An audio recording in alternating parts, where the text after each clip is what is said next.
salut à tous, installez-vous pour le décollage du bilan 2021. On va pas se le faire.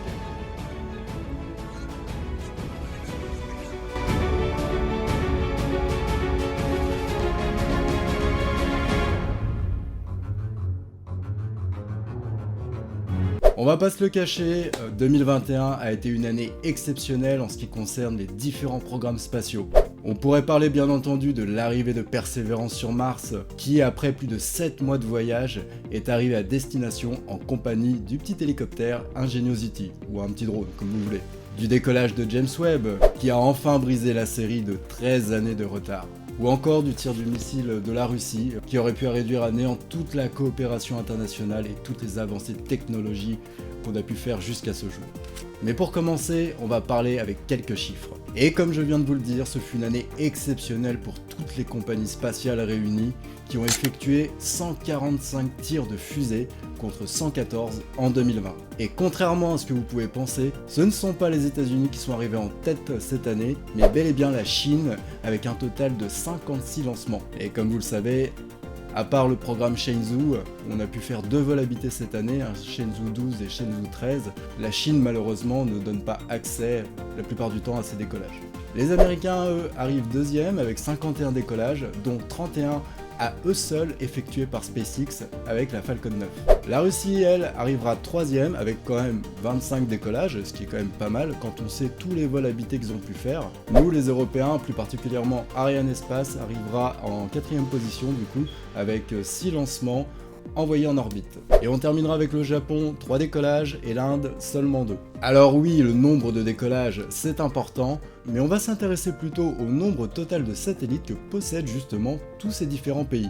Et à ce petit jeu-là, bien entendu, les États-Unis arrivent premiers avec un total, écoutez bien, de 1244 satellites actifs, un chiffre impressionnant qui n'est pas en reste bien entendu avec tous les lancements effectués par SpaceX pour le programme Starlink.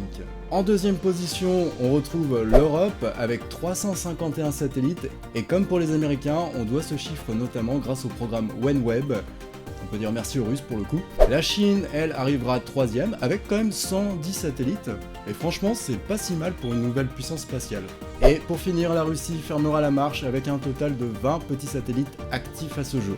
Que ce soit les décollages ou le nombre de satellites, vous devez bien vous douter que le nombre croissant de tout ça est dû à la sortie progressive de la crise sanitaire, et on va pas s'en plaindre. Mais cette année nous réserve également un très beau programme international. Beaucoup d'attentes, et si vous voulez mon avis, on aura également beaucoup de retard, voire même d'annulation pour cette année. Dans les grandes attentes, on retrouvera bien entendu le fameux premier décollage du SLS, du programme Artemis, cette nouvelle fusée qui devrait nous envoyer vers la Lune, dont l'Europe est un acteur majeur de ce programme. Bien évidemment, le Starship d'Elon Musk qui commence à accumuler quand même pas mal de retard, mais on espère le voir prochainement sur un pas de tir. Après moi je vais pas vous le cacher, ce que j'attends le plus cette année, et c'est quand même mal parti pour le coup, ça serait le décollage bien entendu d'Ariane 6. Et vu les nouvelles qu'on a ces derniers temps, ça sent pas bon en tout cas pour le début d'année. On aura également cet été les premières images de James Webb, bien entendu si tout se passe bien. Et justement, à l'heure où cette vidéo sortira sur YouTube, James Webb va atteindre son orbite au point de Lagrange L2. Voilà, ces 30 jours de voyage sont terminés, tout s'est passé parfaitement. Et justement, à cette occasion, la semaine prochaine avec ICAM et Inspiration Créative, on fera un direct pour récapituler tout le lancement et tout le processus, tout ce qui a pu se passer pendant ces 30 jours. Je vous mets le lien du coup en fiche pour le direct. Donc voilà pour les grandes attentes principaux de cette année. Bien entendu, il y aura également beaucoup d'autres projets et je ne serais pas surpris qu'il y ait encore beaucoup plus de lancements en 2022. J'espère également que vous serez nombreux à nous suivre pour ces prochaines aventures. Sur ce, je vous laisse avec ces dernières images et je vous donne rendez-vous pour les prochains directs. Salut. Si Nino, t'es au top. 10 secondes avant le décollage, un petit peu plus. N'oubliez pas, casque audio pour ceux qui l'ont, je mets le son à fond. Bon décollage à tous, on se retrouve dans quelques secondes. Et on a 20 secondes d'avance. 20 secondes d'avance sur Nino. Allez, c'est parti.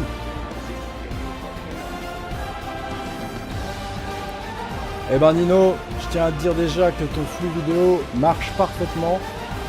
On a une vue éloignée de ce lancement, mais en tout cas merci beaucoup.